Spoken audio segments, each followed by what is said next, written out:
Welcome back to the Righteous Rock Show. Here we are again today with Bill Menchen, his second time with us in the studio.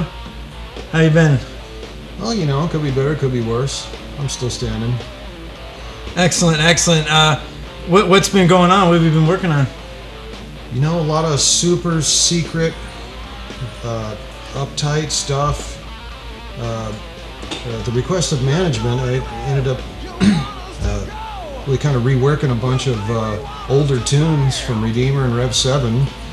And Robert's doing some wild drumming on it and stuff. And, you know, it's actually coming out pretty good. We're putting a lot of work into it. I don't know really where it's all going to end up. We're going to find out the hard way eventually soon. Cool, cool. And another thing I wanted to talk about, you're getting ready to get a new website up, right? Yeah, BillMenchen.com has been up for a while, but it's been pretty basic. We just never wanted to throw money into the hole. And but pretty soon, I think within just probably a day or two right now, it's going to be a decent website. People can get any merchandise we have right off the website. If they got PayPal, they can just point and click, and boom, boom, boom, it's all going to be there. And I've seen the basic structure of it. I haven't seen the finished version of it, but it's really killer. And so people go to the great site. It's at BillMenchen.com. And, cool. And I know that your wife handles the publicity and the merchandise for you? Yeah, she's doing some of that. You know, just a lot of the legwork and stuff.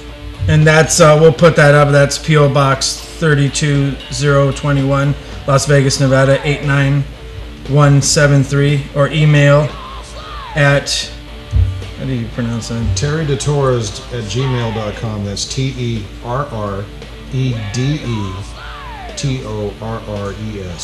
TerryDeTorres@gmail.com. Cool, cool. And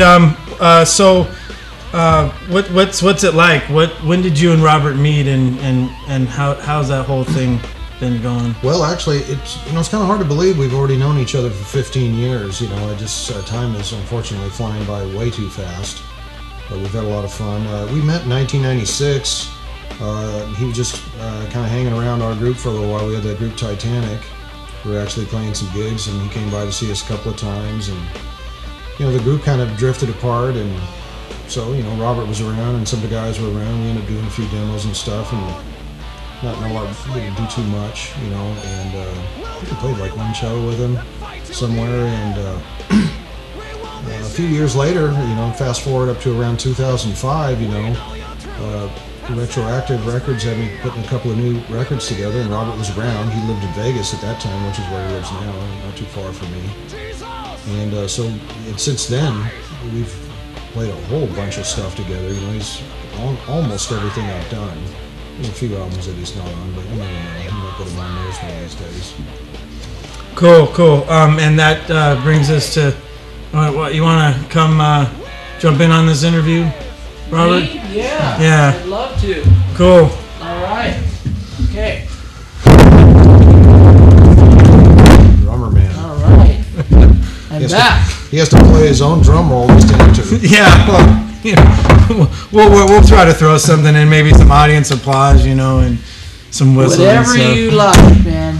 We'll spice it up a bit. So, I know that you had touched on it before in the other interview about working with Bill, but did you want to add anything? Maybe some, a story or, a time that you guys got together. I know both wives are, both families enjoyed hanging out, and oh, of course. It's really been we always have a blast hanging out together, and him and I had no idea that when we met 15 years ago, when he pulled up on the front lawn of someone's house where I was standing on the front porch, and I thought the guy was going to hit the front porch, and I didn't know that years later we would attract over 150 songs together. But it's a lot of fun when we when we record. I gotta say, it's some of the funnest times I've ever had in the recording studio. It truly, truly is. And who knows what the future holds? I'm sure some good things will happen in the future, but it's been a lot of fun, and Bill's more like a brother than a friend. That's awesome. Now, I know that the album that I really enjoy is from the Redeemer time is the Redeemer album AD. And I know that you guys been working on redoing some of the tunes from the Redeemer catalog. You guys want to talk a little bit about that, or? Well, you know, his mother picked all the tunes.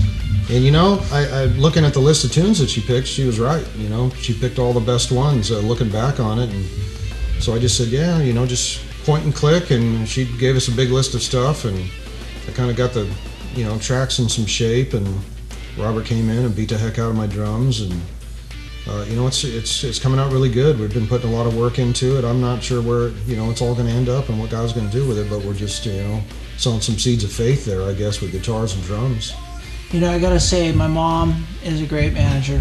She was managing Stryper for so many years, and now she's managing Bill, and she does a great job. And I'm so glad she's hooked up with Bill, because I know that's a good thing. You know, it's gonna head it in the right direction. We have a lot of fun with Robert's parents. You know, it's like a big family now. You know, we're practically family with Robert and his immediate family, and now it just got bigger because we've, you know, really gotten closer to Janice and Phil over the last couple of years, and just have a blast together. Yeah, we were really blessed by that interview that Janice and Phil did with us here, and I know the Righteous Rock Nation, all the Stryper fans really were blessed by that as well, that have seen that on the website and on YouTube. Well, you know, again, thanks, man, for coming out. It's just a huge blessing, man, and you know. I know God's doing big things with everyone. Robert had talked about him in the previous interview, and you've mentioned people that have, like your cousin Bruce, who's worked with you and just been, you know, a really cool. You know, and he's been a really big blessing for us in the past few months. I forgot to mention that on all these tracks that we've been doing lately, he's doing the bass. As a matter of fact, he's still tracking some bass right now, and he's really adding a tremendous. You know, a flavor to it that it didn't have. He's changing every song as well. So with having both of him and Robert jumping in on it there, it's really turning the music into something that it wasn't before, that people liked. And I know a lot of people do like that earlier music. Yeah, oh yeah. And it's kind of funny that in the last 6 or 7 months, people have been telling me how much they like a lot of the earlier Redeemer and Rev 7, and ironically, here we are tracking a bunch. Yeah, that album way is better than it ever did. Yeah, that album is I can play that album start to finish, that Redeemer album. And then I know, Robert, you did some work with Bruce on DTS stuff. A lot of fun. Good stuff. That stuff sounds really cool. Only You Can Choose is a really killer track, and I know he's getting ready to release like a 16-song or album or something. It's a 16-song album. The DTS stuff it's really eerie how much it sounds like Stryper, and it sounds a lot more like them even with Robert playing the drums, of course, and Bruce sounds incredibly like Mike. Yeah. And it's a great album of really uplifting music. It is people are just going to love it when it comes out, and I think it's probably going to be available in the next month or two. I think he's hoping to have it out.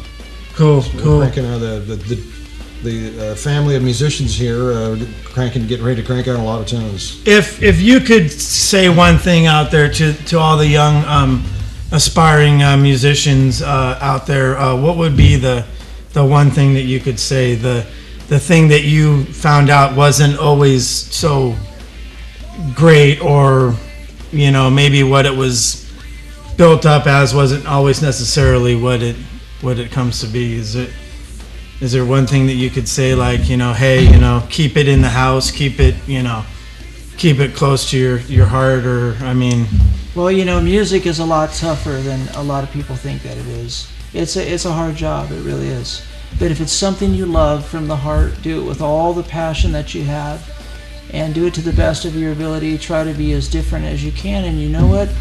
Send some prayers up to God in heaven, because you'll find how much that helps.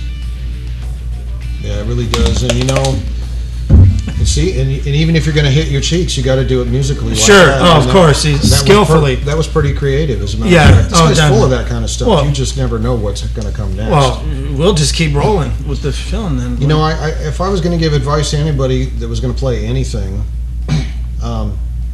you know, a lot of people get to the end of their lives and they say, well, I don't have any regrets. Nonsense. I got tons of regrets. You know, I wish I would have stayed even truer to everything that I'd ever thought musically.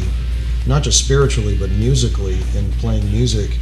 Don't be affected by trends. Don't worry about how good the guitar player down the street plays or whatever instrument you're looking at.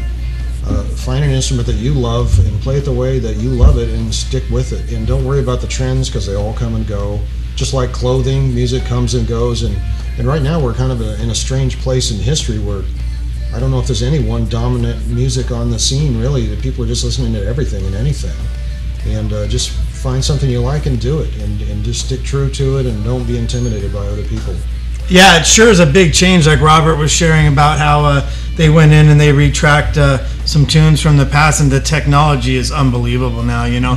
All the pickups sound killer on the guitars, the drumsticks are a little bit more meatier, you know, the drum heads don't break as easily, you know, everything. The strings last longer. When he hits them, they still break. They still break. The strings last longer, you know, you can track in stuff in your home now with Pro Tools. Well, plus, you just, you know, you learn so much over the years, you know, after you've done it so often, you live and learn. And so, anyways, good days ahead.